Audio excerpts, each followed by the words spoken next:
এই যে রিকশাওয়ালা ভাই, দ্রব্যমূল্যের দাম যে হারে বৃদ্ধি পাচ্ছে, আপনি কি ঠিকঠাক ভাবে 3 বেলা খেতে পারছেন? খাইতে পারি না মানে? রিক্সা চালায় আইফোন কিনা লাইছি, ডেইলি আমার ইনকাম 1500 থেকে 2000 টাকা। আমি তো গরু আর মুরগি ছাড়া ভাতই খাই না। আর জিনিসপত্রের দাম বাড়লে কি ইনকামও তো বাড়ছে। কিভাবে? কিভাবে আবার কি, আগে রাস্তার এই মাথার থেকে ওই মাথায় গেলে 20 টাকা লইতাম, এখন লই 40 টাকা। ইনকামও বাড়ছে, জিনিসপত্রের দামও বাড়ছে। আগে তো পান্তা ভাত জুটতো না, এখন তো গরু ছাড়া ভাতই খাই না। ওই বেটা, তুই কি নেশা করছস? নেশা করে এসব কথা কইতাছস? আমি 20,000 টাকা চাকরি কইরা না পারি খাইতে, না পারি ঘর ভাড়া দিতে, জিনিসপত্রের খালি দাম আর দাম। হালার ঘরে হালা, তুমি চাকরি করতে যে কাম করো 7 ঘন্টা, তোমার কি বেতন দিব 2 লাখ? যোগ্যতা নাই, আবার দোষ দাও সরকারের। তার মানে কি আপনি বলতে চাচ্ছেন সবাই জব বাদ দিয়ে রিকশা চালাবে? অবশ্যই। আমি কি কইলাম? আমি তো গরু ছাড়া ভাতই খাই না। আমি সারাদিনে কাম করি 12 ঘন্টা। তা আমি গরু না খাইলে কি হয় গরু খাইবো? ওই বেটা, তুই তো অশিক্ষিত, তুই চাইলে রিক্সা চালাইতে পারবি। আমার ছোট ভাই অনার্স পাস কইরা রাস্তায় রাস্তায় ঘুরে চাকরি পায় না, ওই চাইলে কি তোর মতো রিক্সা চালাইতে পারবো? হালার ঘরে হালা, মাস্টার্সের সার্টিফিকেট বাসায় ঝুলাই থুই আইছি, পুরা সে বাসা বানাইছে। তুই এসেছিস বেটা অনার্স লয়ে, আর শিক্ষিত হইছি কি হইছে? রিক্সা চালাই নাকি খারাপ? আর শিক্ষিত হইছি দেখে কি আমি রিক্সা চালাইতে পারবো না? বাবু মাইনছে কি কইবো? ওই বেটা, তোরা কি মাইনছে বাদ দিয়া যায়? আর হালার ঘরে হালারা, তোরা 2 দিন পর পর নাটক করো, সার্টিফিকেট পুরা এলাস।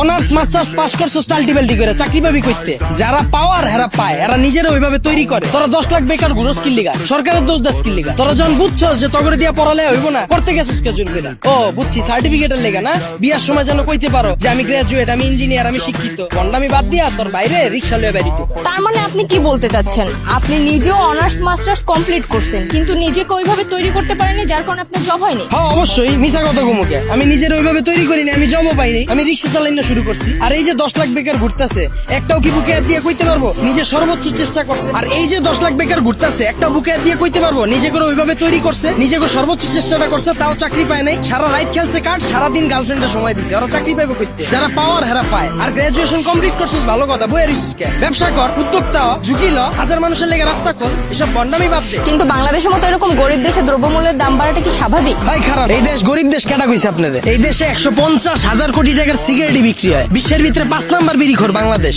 এই দেশে মানুষ 20 কোটি, স্মার্টফোন চালায় 23 কোটি, বাইক চলে 30 লাখ, প্রাইভেট কার চলে 50 লাখ। এই দেশ আবার গরিব হয় কেমনে? ওই বেটা, যারা গরিব ওরা গরিবই আছে, আর যারা বড় লোক ওরা বড় লোকই হইতাছে। এমনি দেশ চললে সবাই তো না খেয়ে মরবো। হালার ঘরে হালা, 1974 সালের পর থেকে এখন পর্যন্ত কেউ না খায় মরছে? তুই তো নিজের বুকে হাত দিয়ে কইতে পারবি এখন পর্যন্ত কোনো একবেলা না খায় রইছস?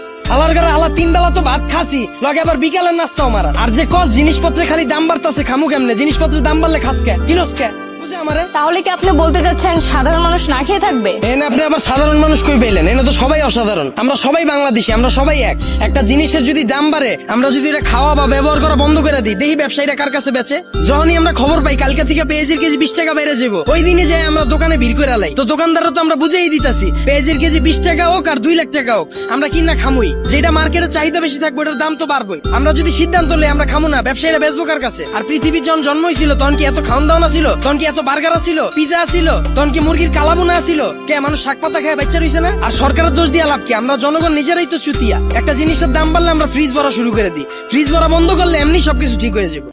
আপনারা অনেকে জানেন গত 10-15 দিন আগেও আমার পেজে শুধুমাত্র 2500 ফলোয়ার ছিল।